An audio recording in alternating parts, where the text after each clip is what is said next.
Hoje vamos expor o que não costuma ser dito ou mostrado para uma sociedade. Falar o que há muito tempo deveria ter sido dito, mas infelizmente é ignorado. Já que os surdos são pessoas que somente sobrevivem na sociedade atual graças às conquistas, são frutos de lutas diárias por direitos. Foi ao longo do caminho até eles chegarem à condição de hoje, com direitos assegurados e línguas de sinais reconhecidas. Por isso é importante reconhecer esse passado. Tudo bem? Eu vou mostrar a história dos surdos no passado. Era de muito sofrimento, não tinham direito a libras, mas a comunidade surda começou a se organizar e a lutar por seus direitos, até conseguir a lei da libras. Hoje é diferente. O surdo tem direito à sua língua natural, a libras. A antiguidade foi um período de exclusão para as pessoas surdas, pois elas eram tratadas como seres inválidos e menosprezados, sendo banidas do convívio em sociedade. A antiguidade foi um período de exclusão para as pessoas surdas. No antigo Egito e Pérsia, os surdos eram adorados e considerados mediadores entre os deuses e os faraós. Porém, em outras partes do mundo, a história foi cruel com eles. Na China e em Roma, os surdos eram vistos como aberrações dos deuses. Os surdos eram vistos como aberrações dos deuses. As pessoas não gostavam dos surdos, eles eram tidos como pessoas más, ruins. Na Idade Média, os surdos ainda eram considerados sujeitos estranhos e, como punição, eles eram jogados na fogueira. Na Idade Média, os surdos eram mortos. Como matavam eles? Na fogueira. Os surdos eram proibidos de receberem a comunhão, porque eram incapazes de confessar seus pecados. Também haviam decretos bíblicos contra o casamento. No ano 700 d.C., John Berkeley foi o primeiro educador a oralizar um surdo. Tudo começou a mudar a partir do século XVI, porque as famílias nobres que tinham surdos acabaram se preocupando com o destino de sua herança. Na Idade Moderna, as famílias ricas tinham filhos surdos também. E aí elas começaram a se preocupar como seus filhos surdos iriam receber suas heranças. Em 1500, Girolamo Cardano era médico, filósofo que reconhecia a habilidade do surdo para a razão e que era um crime não instruir o surdo mudo. Ele utilizava a língua de sinais e escrita com os surdos. O monge beneditino Pedro Ponce de León, na Espanha, estabeleceu a primeira escola para surdos em um monastério de Valladolid. Ele usava como metodologia a datilologia, escrita e oralizada. Mais tarde, ele criou a escola para professores de surdo. Em 1741, Jacob Rodrigues Pereira foi o primeiro professor de surdos na França. Oralizou a sua irmã surda e utilizou o ensino de fala e de exercícios auditivos com os surdos. Em 1755, Samuel Hennig, o pai do método alemão oralismo puro, iniciou a base da filosofia oralista. Em 1760, abre a primeira escola para surdos na Inglaterra.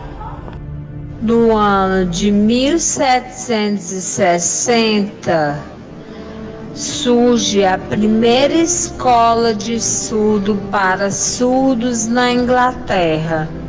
O francês Pierre Deluge, defensor da língua gestual, foi o primeiro surdo a publicar um livro.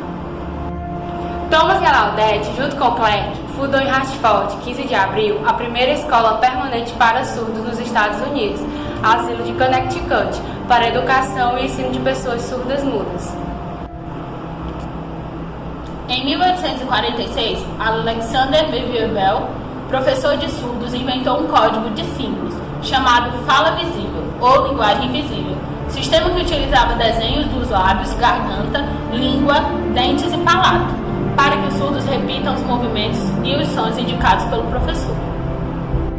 Foi fundada a primeira Universidade Nacional para Surdos, Universidade Gallaudet, em Washington, Estados Unidos. Na Idade Contemporânea, surge a primeira Universidade de Gallaudet, em Washington, nos Estados Unidos. Nos anos 1870 e 1890, Alexander Graham Bell era contra a língua de sinais, argumentando que as mesmas não propiciavam o desenvolvimento intelectual dos surdos. Em 1875, Flauzino José da Gama publicou Iconografia dos Signais dos Surdos Mudos, o primeiro dicionário de Libras. Em 1880, realizou-se o Congresso Internacional de Surdo-Mudez, em Milão, Itália, onde o método oral foi votado mais adequado a ser adotado pelas escolas de surdos e a língua de sinais foi proibida oficialmente, alegando que a mesma destruía a capacidade de fala dos surdos, argumentando que os surdos são preguiçosos para falar, preferindo usar a língua de sinais. Alexander Graham Bell teve grande influência neste congresso. Em 1957, proibiram o uso da Libras nas salas de aula. Mesmo assim, os estudantes continuaram utilizando. No ano de 1957, dentro das salas de aula, ficou proibida o uso da Libras. Não podia mais. Em 1857, foi fundada a primeira escola para surdos no Rio de Janeiro, Brasil, o Instituto Nacional de Educação de Surdos, o INES. Foi nessa escola que surgiu da mistura de língua de sinais francesa com um sistema já usado pelos surdos de várias regiões do Brasil, a Libras, língua brasileira de sinais. No Brasil, no estado do Rio de Janeiro, no ano de 1857, surgiu a primeira escola de surdos, o INES.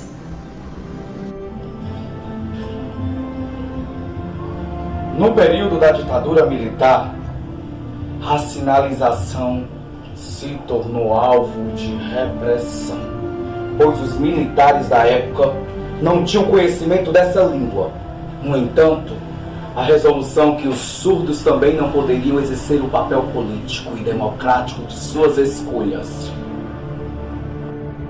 No período da ditadura militar, os surdos foram proibidos de usar Libras e também de votar. Em 1987, foi fundada a FENES, Federação Nacional de Educação e Integração dos Surdos. A mesma conquistou sua sede própria no dia 8 de janeiro de 1993, no Rio de Janeiro. Em 1994, foi fundada a CDBS, Confederação Brasileira de Desporto de Surdos, em São Paulo. No ano de 2002, foi sancionada pelo presidente Fernando Henrique Cardoso a Lei 10.436, que dispõe sobre a Libras, reconhecendo-a como meio legal de comunicação e expressão, além de outras providências. Em 2004, surge a lei que determina o uso de recursos visuais e legendas nas propagandas oficiais do governo.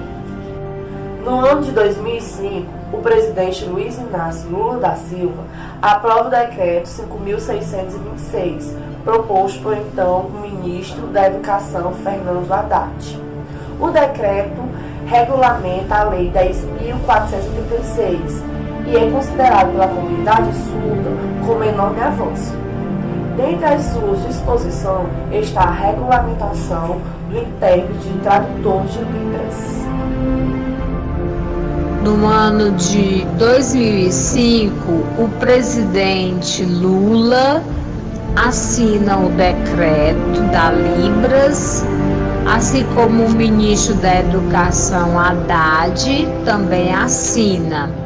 A comunidade surda vê o decreto e a Libras como algo muito importante. Em 2016, a Anatel publica resolução com as regras para o atendimento das pessoas com deficiência, por parte das empresas de telecomunicações. Em 2008, é instituído o Dia Nacional do Surdo, comemorado no dia 26 de setembro, considerado o mês dos surdos. Em 2010, foi regulamentada a profissão de tradutor-intérprete de Libras. Em 2015, foi publicada a Lei Brasileira de Inclusão, ou Estatuto da Pessoa com Deficiência, que trata da sensibilidade em áreas como educação, saúde, lazer, cultura, trabalho e entre outras modalidades. No mesmo ano, foi inaugurado a Escola Municipal Francisco Suderlan Bastos Mota, que atende crianças surdas e ouvintes. O ensino da língua brasileira de sinais, a Libras, é o diferencial da escola. Inicialmente, o projeto previa a participação exclusiva de professores surdos, o que infelizmente não é a realidade atual. Nos dias atuais, a escola tem em sua maioria os alunos e professores ouvintes. Em 1789, Abade Charles Michel de Lépée morre. Na ocasião de sua morte, ele já tinha fundado 21 escolas para surdos na França e na Europa. A comunidade surda, na verdade, não é só os surdos, já que tem sujeitos ouvintes junto, que são famílias, intérpretes, professores e amigos. A história dos surdos é dividida em 3 grandes fases. A primeira é revelação cultural. Nesta fase, os povos surdos não tinham problema com a educação. A maioria dos sujeitos surdos dominava a arte da escrita e a evidência de que antes do Congresso de Milão havia muitos escritores surdos, artistas surdos, professores surdos e outros sujeitos surdos bem-sucedidos. A segunda fase é o isolamento cultural. Ocorre uma fase de isolamento da comunidade surda em consequência do Congresso de Milão de 1880, que proíbe o acesso da língua de sinais na educação dos surdos. Nessa fase, as comunidades surdas resistem à imposição da língua oral. Vamos para a terceira fase, o despertar cultural. A partir dos anos 60, inicia uma nova fase para o renascimento na aceitação da língua de sinais e cultura surda. Após muitos anos de opressão ouvintista, os povos surdos se libertam. Paulo Henrique dos Santos criou um desenho inteiramente em Libras, Minhas Mãozinhas. Seu episódio piloto foi ao ar no YouTube no dia 26 de setembro de 2018, Dia do Surdo. Ele teve a ideia quando precisou se comunicar com um surdo e não conseguiu. Os estudantes Luísa Skaletsky, Anderson Maia e Virgílio Santos criaram o primeiro aplicativo de celular que faz a tradução de Libras para o português, o Charles Tradutor. A plataforma ainda está em desenvolvimento e não há previsão de lançamento. Está em tramitação na Câmara o projeto de lei número 2019-0131, da vereadora Leia Kleber, PSC, que garante o acompanhamento de intérprete de Libras durante o pré-natal e o parto de gestantes deficientes auditivas em Goiânia. Fred Nicaro, médico do SUS no interior do Rio de Janeiro, em abril de 2019, atendeu a pacientes surdos em Libras, já que aprendeu a língua na igreja quando era mais novo e na faculdade. Os surdos olham para os seus sinais da Libras e acham eles importantíssimos. Os ouvintes olham para as suas palavras e também acham importantes. Os surdos aprendem através dos olhos. O ouvinte aprende através da escuta. Mas surdos e ouvintes somos todos iguais.